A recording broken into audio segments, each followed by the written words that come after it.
এতিয়া পণ্ডিত আনন্দৰাম বৰুৱাৰ পাঠটিৰ আমি দ্বিতীয় পৃষ্ঠাটোলৈ আহিছোঁ। ইয়াত কি দিছে? চেষ্টাৰ অসাধ্য একো নাই বুলি এষাৰ কথা আছে ন। আমাৰ চেষ্টা কৰিলে আমাৰ একো কামেই ৰৈ নাথাকে। আমি চেষ্টা কৰিলে আমি যিকোনো কামত সফল হ'ব পাৰোঁ। এষাৰ এনেকুৱা কথাই আছে যে চেষ্টাৰ অসাধ্য একো নাই। গতিকে তোমালোকেও যদি চেষ্টা কৰা, তোমালোকে অতি শীঘ্ৰে সুন্দৰভাৱে অসমীয়া ক'ব লিখিব পাৰিবা। অসমীয়া ভাষাটো ভালদৰে শিকিব পাৰিবা। তাৰপিছত আছে আনন্দৰাম বৰুৱাৰ ক্ষেত্ৰত এই কথাষাৰ আখৰে আখৰে ফলিয়াইছিল আৰু আনন্দৰাম বৰুৱাই এই কথাষাৰৰ উৎকৃষ্ট আমাক উদাহৰণ দি গৈছে। তেখেত ICS পৰীক্ষাত 7ম স্থান লাভ কৰিবলৈ সক্ষম হৈছিল আৰু তেখেতে এই যে ভাৰতীয় প্ৰশাসনিক সেৱা বা যিটো ICS পৰীক্ষা, তেখেতে তাত কি লাভ কৰিছিল? 7ম স্থান লাভ কৰিছিল। কঠোৰ অধ্যৱসায় আৰু দৃঢ় মনোবলৰ বাবে তেখেতে এই কঠিন লক্ষ্যত উপনীত হ'ব পাৰিছিল। এনেকুৱা নহয় যে তেওঁৰ মেৰিট আছে, অৰ্থাৎ তেওঁ মেধা বুদ্ধি সম্পন্ন, সেইবাবে তেওঁ ICS পৰীক্ষাত সুখ্যাতিৰে উত্তীৰ্ণ হৈছিল, এনেকুৱা নহয়। তাৰ বাবে তেওঁ কি কৰিছিল? কঠোৰ অধ্যৱসায়, যথেষ্ট পৰিমাণে তেওঁ পঢ়া শুনা কৰিছিল। তেওঁৰ মনোবল দৃঢ় আছিল। মানে আমাৰ কি লাগিব? ডিটাৰমিনেশ্যন লাগিব যে মই এইটো কৰিহে এৰিম, মই এইটো কৰিহে চাৰিম, তেতিয়াহে আমি আগবাঢ়িব পাৰিম। এনেকুৱা নহয় যে আমাৰ কোনোবা মেধা বুদ্ধি সম্পন্ন বা কাৰোবাৰ বুদ্ধি কম হয়, সেইটো ভুল। সকলোৱে ভগৱানে আমি জন্মতে সকলোৱে কি এটা খালী মগজুলৈ জন্মগ্ৰহণ কৰিছোঁ আৰু সেই মগজুটোত ভৰাব লাগিব আমি নিজে ন। গতিকে আমি কিমানখিনি আমি অধ্যৱসায় কৰিব পাৰোঁ ছাত্ৰ অৱস্থাত ন। বিশেষকৈ তোমালোকৰ ক্ষেত্ৰত কৈছোঁ, এইখিনি সময় হৈছে তোমালোকৰ আটাইতকৈ সোণালী সময়। তোমালোকে এইখিনি সময়ত যিমান অধ্যৱসায় কৰিবা ন, দৃঢ় মনোবল ৰাখিবা, তোমালোকেও তেনেদৰে কি হ'বা? সফল হ'বা। গতিকে আৰু তাৰ উদাহৰণ আনন্দৰাম বৰুৱাই দিয়ে গৈছে। আৰু আনন্দৰাম বৰুৱা মেধা আছিল কিহৰ বাবে তেওঁৰ মেধাৰ স্বীকৃতি দিব পাৰিছিল? কাৰণ তেওঁ অধ্যৱসায় মানে অধ্যয়ন, যথেষ্ট পৰিমাণে তেওঁ অধ্যয়ন কৰিছিল আৰু তেওঁৰ মনোবল দৃঢ় আছিল আৰু তাৰ বাবে তেওঁৰ এই কঠিন লক্ষ্যত উপনীত হ'ব পাৰিছিল। এতিয়া এই পাঠটোৰ আমি দ্বিতীয় দফাটোলৈ আহিছোঁ। দ্বিতীয় দফাটোত আছে তেখেতৰ পিতৃ গড়গৰাম বৰুৱা আৰু মাতৃ দুৰ্লভেশ্বৰী বৰুৱা। পিতৃ মাতৃৰ নাম কি? পিতৃৰ নাম হৈছে তেওঁৰ গড়গৰাম বৰুৱা আৰু মাতৃ হৈছে তেওঁৰ দুৰ্লভেশ্বৰী বৰুৱা। মাক দেউতাকৰ তৃতীয় সন্তান আনন্দৰাম বৰুৱাৰ ইংৰাজী 1850 চনৰ মে' মাহৰ 21 তাৰিখে উত্তৰ গুৱাহাটী ৰজাদুৱাৰত জন্ম হৈছিল। খুব দৰকাৰী হয় যে তেওঁ মাক দেউতাকৰ 3 নম্বৰ অৰ্থাৎ তৃতীয় সন্তান আছিল আৰু তেখেতৰ জন্ম হৈছিল ক'ত? উত্তৰ গুৱাহাটীৰ ৰজাদুৱাৰত। আৰু তেখেতৰ জন্ম চনটো আছিল 1850 চনৰ মে' মাহৰ 21 তাৰিখ। তোমালোকে বহীত টুকি ল'বা কিমান তেওঁৰ জন্ম চন আছিল? 1850 চনৰ মে' মাহৰ 21 তাৰিখ। পণ্ডিত প্ৰবৰ চিভিলিয়ান আনন্দৰাম বৰুৱাই কামৰূপৰ উত্তৰ গুৱাহাটীৰ মজিন্দৰ বৰুৱা বংশৰ লগতে অসমৰ নাম উজ্জ্বল কৰি থৈ গৈছে। চিভিলিয়ান মানে প্ৰশাসনিক বিষয়া, চিভিলিয়ান। গতিকে তেওঁ আৰু প্ৰথম চিভিলিয়ান আছিল তেওঁ অসমৰ। গতিকে পণ্ডিত প্ৰবৰ এই প্ৰশাসনিক বিষয়াই আনন্দৰাম বৰুৱাই কেৱল নিজৰ ঠাইখিনিত, নিজৰ অঞ্চলখিনিৰে নহয়, নিজৰ বংশৰে নহয়, তেওঁ মজিন্দৰ বংশত জন্মগ্ৰহণ কৰিছিল। গতিকে নিজৰ বংশৰে নহয়, গোটেই অসম, মইতো কওঁ অসমৰ লগতে তেওঁ ভাৰতৰো নাম উজ্বলাই থৈ গৈছে। বিশ্ব দৰবাৰত তেওঁৰ এটা নাম থৈ আহিছে। গতিকে তেওঁৰ সেইখিনি সম্ভৱ হৈছিল কঠোৰ অধ্যৱসায় আৰু দৃঢ় মনোবলৰ বাবে। তাৰ পিছৰ দফাটোত কি আছে আমাৰ?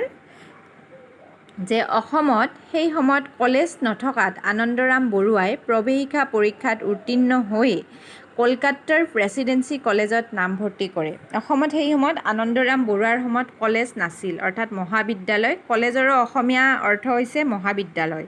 মহাবিদ্যালয় নাছিল আৰু প্ৰৱেশিকা মানে বৰ্তমানৰ যিটো মেট্ৰিক পৰীক্ষা, প্ৰৱেশিকা পৰীক্ষা, মেট্ৰিকক প্ৰৱেশিকা বুলিও কয় বা হাইস্কুল শিক্ষান্ত পৰীক্ষা।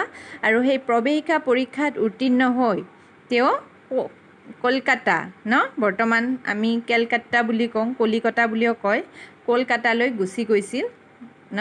কলকাতাৰ আৰু প্ৰেচিডেঞ্চি কলেজ, তেওঁ কলকাতাৰ কি কলেজত নামভৰ্তি কৰিছিল? প্ৰেচিডেঞ্চি কলেজত নামভৰ্তি কৰিছিল। আৰু সেই কলেজৰ পৰাই তেখেতে এফ এ পৰীক্ষাত সুখ্যাতিৰে উত্তীৰ্ণ হৈ গণিতত সৰ্বোচ্চ নম্বৰসহ ডাব স্কলাৰশ্বিপ পায়।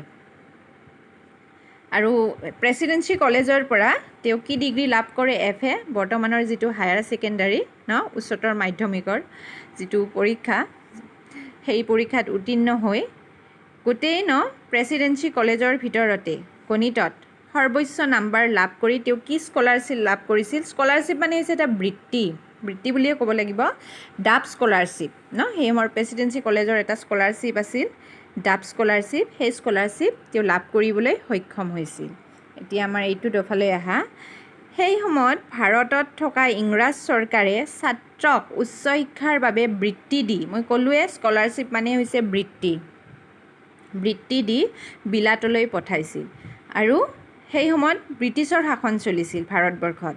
আৰু সেই ব্ৰিটিছ চৰকাৰে কি কৰিছিল? যিবিলাক মেধা ছাত্ৰ আছিল ভাৰতৰ, তেওঁলোকক উচ্চ শিক্ষাৰ বাবে বিলাতলৈ পঠাইছিল আৰু কি দিছিল তেওঁলোকক? স্কলাৰশ্বিপ অৰ্থাৎ বৃত্তি।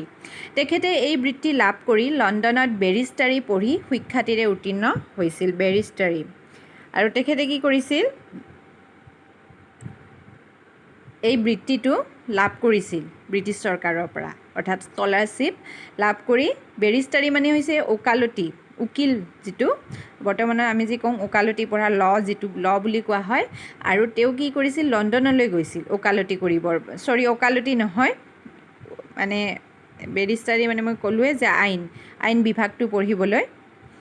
আৰু তাতো কি হৈছিল? বেৰিষ্টাৰী পঢ়ি সুখ্যাতিৰে উত্তীৰ্ণ হৈছিল। আৰু তাতেও তেওঁ ওকালতি বিভাগটোত সুখ্যাতিৰে উত্তীৰ্ণ হৈছিল। তাৰপিছত আছে স্বদেশলৈ উভতি আহি তেখেতে পোনপ্ৰথমে শিৱসাগৰ জিলাত সহকাৰী মেজিষ্ট্ৰেট হিচাপে যোগদান কৰে। স্বদেশ মানে নিজৰ ঠাই ন।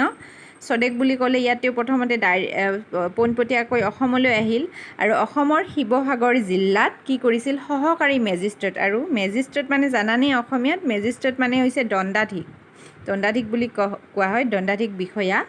আৰু তেওঁ শিৱসাগৰ জিলাত সহকাৰী দণ্ডাধীশ হিচাপে যোগদান কৰে। তাৰপিছত তেখেতে মৈমনসিংহ জিলাৰ সহকাৰী মেজিষ্ট্ৰেট আৰু কালেক্টৰ হিচাপে নিযুক্তি লাভ কৰে। মৈমনসিংহ এই জিলাখন প্ৰথমতে বংগৰ এখন জিলা আছিল, পূৰ্ব বংগৰ, কিন্তু এতিয়া এইখন বাংলাদেশৰ এখন জিলা হয়। তাৰপিছত তেওঁ তেতিয়া বংগৰ আছিল। তাৰপিছত তেওঁ কি হয়? মৈমনসিংহ অৰ্থাৎ বংগৰ এই জিলাখনৰ মৈমনসিংহ জিলাৰ তেওঁ দণ্ডাধীশ আৰু কালেক্টৰ বুলি ক'বলৈ গ'লে কালেক্টৰৰ যিটো মিনিং, কালেক্টৰ একচুৱেলি এটা পদ হয়, এটা চাকৰি। কালেক্টৰ মানে হৈছে সংগ্ৰাহক। এই দুটা পদত নিযুক্তি লাভ কৰিছিল। এনেদৰে বিভিন্ন জিলাত উচ্চ পদস্থ বিষয়া হিচাপে কাৰ্যনিৰ্বাহ কৰি 1884 চনত নোয়াখালী জিলাৰ মেজিষ্ট্ৰেট হিচাপে নিযুক্ত হয়। এনেদৰে বিভিন্ন জিলাত তেওঁ সকলোতে উচ্চ পদস্থ বিষয়া হিচাপে নিযুক্তি লাভ কৰিছিল। তাৰপিছত 1884 চনত নোয়াখালী জিলাৰ মেজিষ্ট্ৰেট হিচাপে নিযুক্ত হয়। নোয়াখালী জিলা মই ক'লোৱে, এই জিলাখন কিন্তু বৰ্তমান বাংলাদেশৰ জিলা। আৰু তাত দণ্ডাধীশ হিচাপে 1884 চনত নিযুক্তি লাভ কৰে। নোয়াখালীত থাকোঁতে তেখেতে বংগদেশৰ উন্নয়নমূলক কাম কৰাৰ উপৰিও আৰু তাত এটা গুৰুত্বপূৰ্ণ কাম আৰম্ভ কৰে। যেতিয়া তেওঁ নোয়াখালীত আছিল, বংগত আছিল, তেতিয়া তেওঁ বংগদেশৰ কাৰণেও যথেষ্ট উন্নয়নমূলক কাম কৰিছিল। আৰু আটাইতকৈ গুৰুত্বপূৰ্ণ কাম এটা হ'ল তেওঁৰ যে অসমৰ দৰে বংগদেশতো অঞ্চলভেদে ভাষাৰ ভিন্নতা আছিল। আৰু অসমখনত যেনেদৰে বিভিন্ন ভাষাৰ মানুহ আছে, ঠিক তেনেদৰে বংগদেশতো কি আছিল? ভাষাৰ ভিন্নতা আছিল, অৰ্থাৎ বিভিন্ন ভাষাৰ মানুহে তাত বাস কৰিছিল। এই ভিন্নতা দূৰ কৰাৰ কাৰণে বংগদেশৰ ভাষাবিদসকলে মান্য ভাষাত এখন অভিধানৰ প্ৰয়োজনীয়তা অনুভৱ কৰিছিল।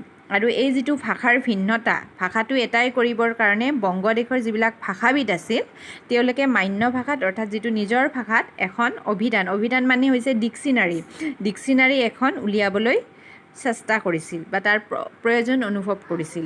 তেখেতে এই গুৰুত্বপূৰ্ণ কামটো হাতত লৈছিল যদিও সম্পূৰ্ণ কৰিব নোৱাৰিলে আৰু এই গুৰুত্বপূৰ্ণ কামটো আনন্দৰাম বৰুৱাই হাতত লৈছিল কিন্তু তেওঁ সেই কামটো সম্পূৰ্ণ কৰিব নোৱাৰিলে। তেখেতৰ অগাধ পাণ্ডিত্য, আকৰ্ষণীয় ব্যক্তিত্ব আৰু বিভিন্ন উন্নয়নমূলক কাৰ্যই বংগৰ নোৱাখালীৰ ৰাইজক মুগ্ধ কৰিছিল। তেখেতৰ কি আছিল? অগাধ পাণ্ডিত্য, এজন মানে এনেকুৱা পণ্ডিত, বিচক্ষণ পণ্ডিত এজন আছিল। তেখেতৰ ব্যক্তিত্ব আছিল আকৰ্ষণীয়, অৰ্থাৎ এজন মৰমীয়াল ব্যক্তিত্বৰ তেওঁ ব্যক্তি আছিল আৰু বিভিন্ন ক্ষেত্ৰত তেওঁ কি আছিল? সহায়কাৰী আছিল। বিভিন্ন উন্নয়নমূলক কাৰ্যত তেওঁ আগবাঢ়ি যায় কাৰ্যটো সম্পন্ন কৰিবলৈ। গতিকে এইবিলাক তেওঁৰ যিবিলাক ব্যক্তিত্বৰ গুণ, এই কাৰ্যই বংগৰ নোৱাখালীৰ ৰাইজক কি কৰিছিল? মুগ্ধ কৰি পেলাইছিল। নোৱাখালীত তেখেতৰ নামেৰে স্কুল, বজাৰ স্থাপন আৰু পুখুৰী খন্দা কাৰ্যই তাৰ প্ৰমাণ। আৰু নোৱাখালীত কি আছিল? সেই সময়ত তেখেতৰ নামেৰে স্কুল আছিল, বজাৰ আছিল, এনেকি নোৱাখালীত কি কৰিছিল? তেখেতৰ নামেৰে পুখুৰীও খান্দিছিল। পুখুৰী মানে পুকুৰ, মই কৈছোঁ তোমালোকক, বেংগলীত পুকুৰ বুলি কয়। সেই কালত স্ত্ৰী শিক্ষা প্ৰচাৰৰ বাবে তেখেতে নোৱাখালীত এখন বালিকা বিদ্যালয় স্থাপন কৰিছিল আৰু সেই সময়ত স্ত্ৰী শিক্ষা ইমান কি হোৱা নাছিল? উন্নত নাছিল বা প্ৰায় নাই বুলিয়ে ক'ব পাৰি। গতিকে স্ত্ৰীবিলাকেও যাতে সমানে শৈক্ষিক দিশটোত আগবাঢ়ি যায়, স্ত্ৰী শিক্ষাৰ প্ৰচাৰ হয়, প্ৰসাৰ হয়, তাৰ বাবে তেওঁ নোৱাখালীত এখন বালিকা বিদ্যালয়, বালিকা মানে হৈছে ছোৱালী মানুহক বুজোৱা হয়, গতিকে বালিকা বিদ্যালয় স্থাপন কৰিছিল। সংস্কৃত ভাষাৰ অমৃত মন্থনেই আছিল তেখেতৰ জীৱনৰ একক ব্ৰত। তোমালোকে জানানে? পৃথিৱীৰ আটাইতকৈ সুন্দৰ আৰু মধুৰ ভাষাটো হৈছে সংস্কৃত। সংস্কৃতক কয় আটাইতকৈ সুন্দৰ ভাষাটো। গতিকে সেই সংস্কৃত ভাষাৰ তেওঁ এজন বিদগ্ধ পণ্ডিত আছিল আৰু সংস্কৃত ভাষা একদম দৰ পৰা তেওঁ কি বুলি ক'ম, তেওঁ অধ্যৱসায় কৰি সংস্কৃত ভাষাৰ অমৃত মন্থন জানানে? এই যে তোমালোকে পাইছানে? দানৱ আৰু দেৱতাৰ মাজত অমৃত মন্থনৰ বাবে যিখন ৰণ হৈছিল আৰু তাৰপিছত অমৃতৰ যিটো টেকেলি সেইটো দেৱতাসকলে পালে আৰু যিটো বিষৰ ওলাইছিল সেইটো নীলকণ্ঠ অৰ্থাৎ মহাদেৱে সেইটো কি কৰিছিল? পি গৈছিল। গতিকে আৰু পি যোৱাতে তেওঁৰ গলৰ সেই অংশটো নীলা হৈ গৈছিল আৰু সেইকাৰণে তেওঁৰ নাম নীলকণ্ঠ। গতিকে অমৃত মন্থন কৰিবলৈ কিমান কষ্ট কৰিব লাগিছিল। এইটো যদিও আমাৰ এটা ঐতিহ্যিক কাহিনী, তথাপি এই কাহিনীটো দেখুৱাইছে, দেখাই দূৰদৰ্শনত দেখাইছে, তোমালোকৰ নাজানো ধাৰণা আছেনে নাই। গতিকে অমৃত মন্থনৰ দৰে এটা বহুত ডাঙৰ কাম। গতিকে সংস্কৃত ভাষাৰ অতি কি কৰিছিল? অমৃত মন্থন কৰা, তাৰ পৰা যাতে অমৃত ওলায় সংস্কৃত ভাষাটো, ইমান এটা মধুৰ ভাষা আৰু সেই ভাষাটো যাতে সুন্দৰভাৱে প্ৰচাৰ আৰু প্ৰসাৰ কৰিব পাৰে, সেয়ে আছিল তেওঁৰ জীৱনৰ একক ব্ৰত, অৰ্থাৎ এটা একানপতীয়া ব্ৰত। তেখেতৰ দৃঢ় অভিপ্ৰায় আছিল বিশ্বৰ বুকুত ভাৰতীয় ভাষা শিক্ষাৰ গৌৰৱ বিলোৱা আৰু তেখেতৰ উদ্দেশ্য কি আছিল? ইচ্ছা কি আছিল? বিশ্বৰ বুকুত, অকল অসম নহয়, অকল ভাৰত নহয় গোটেই বিশ্বৰ বুকুতে তেওঁ যাতে ভাৰতীয় ভাষা শিক্ষা, ভাৰতীয় ভাষাটো কি কৰিব পাৰে? ভাৰতীয় ভাষা শিক্ষাৰ গৌৰৱ বিলাব পাৰে, অৰ্থাৎ ভাৰতীয় ভাষা শিক্ষাই যাতে বিশ্ব দৰবাৰত এটা সুকীয়া প্ৰতিষ্ঠা লাভ কৰে, সেইটো আছিল তেওঁৰ অভিপ্ৰায়, তেওঁৰ প্ৰবল ইচ্ছা। এই উদ্দেশ্যেৰে তেখেতে প্ৰাচীন